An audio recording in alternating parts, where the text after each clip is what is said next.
If we move to a new no-deal situation, and we move to WTO tariffs, and we have a period in which you are in a suboptimal situation, you're not able to check, you're still reliant on a whole load of people submitting declarations. If there is an opportunity then for organised crime, for example, to decide to take advantage of this and start bringing goods through that are not paying the tariffs and are not submitting any declarations, how will you know? We won't.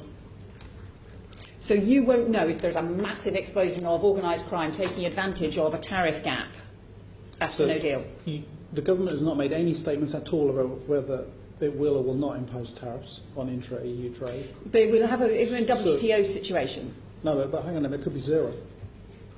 I mean, the significant amount of goods movements do not have any tariffs on them now. So you can't presume that there would be tariffs.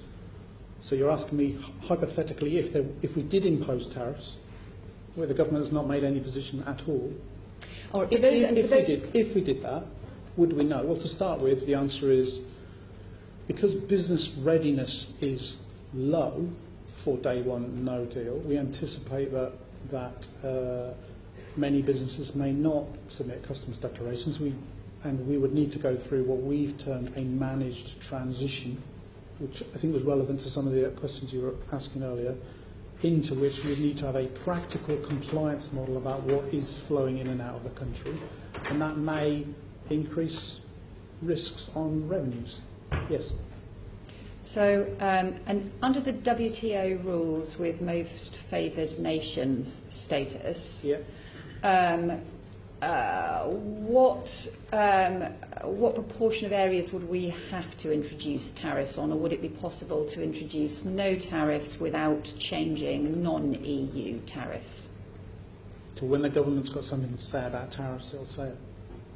But in terms of what's possible within the WTO rules, because you must have had to contingency plan, I accept that you're not taking the decisions about tariffs, but you must presumably have had to contingency plan for every scenario. Have you had to contingency plan for changes to non-EU tariffs as well as changes to EU tariffs in order to comply with WTO rules? So the lead departments for the Department for International Trade and the Treasury, but in the spirit of trying to answer your question, and you'll take it that I'm not the primary expert on this, my understanding is that we will not be able to replicate EU tariff differentials in the United Kingdom. In other words, if the UK is going to have a tariff, it needs to have a tariff for all countries which is the same until it strikes free trade agreements, at which point you can then vary the tariffs. So does that mean you would have to apply tariffs to EU goods where there are currently non-EU tariffs, or you would have to reduce the non-EU tariffs? I'm just trying to understand how it works. It could be both of those, and the government will need to work its way through the 17,500 tariffs that there are and make a decision one by one. That sounds like quite a task. I'm sure the Department for International Trade and the Treasury are up for that. And so just to clarify, in the absence of cameras to assess how many very full-looking lorries are going to and fro across the border, you don't have any way to even have any sort of intelligence about whether organised crime are exploiting any potential tariff gaps on the event of no deal. So to be really clear, I said it's not for us to make a decision about whether you require ANPR at all.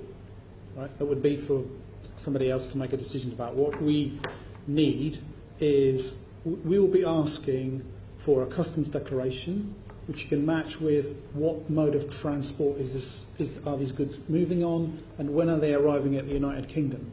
Now, if we have that set of information, we can then select, as we currently do with rest of the world trade, that it's that lorry that we'd like Mr. Lincoln's team to stop, and not those. And I should probably be clear that we also stop tens of thousands of other people in addition to those which we get from HMRC in terms of thinking about anti-smuggling, and we look at that from a range of different intelligence sources working with partners. Like SIS2? I was going to say, including partners from the NCA, to look at what we might want to intervene against. Who might also get it from SIS2? In occasion, they may well get that information from SIS2. But we also use a range of other techniques. including behavioural spotting, and we work with other partners, including with the airports and the ports, on other broader intelligence. If you've got to apply that behavioural spotting to so many additional potential checks, I mean, that's why, this in the end comes back to your scale of preparation, your assessment of the security risks, and your scale of staffing preparation. And both of them, to be honest, feel a long way away from where we would hope you would be by now in terms of your contingency planning. So we have done a range of contingency planning, including thinking about whether or not there may be additional organised immigration crime. We work very closely with the French on this.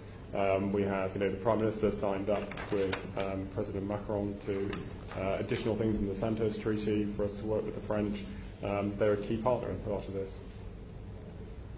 But even with your e-gates supposedly helping you with your checks, you still feel like you're going to have an awful lot more checks, and you're only restoring your staffing to 2014 levels.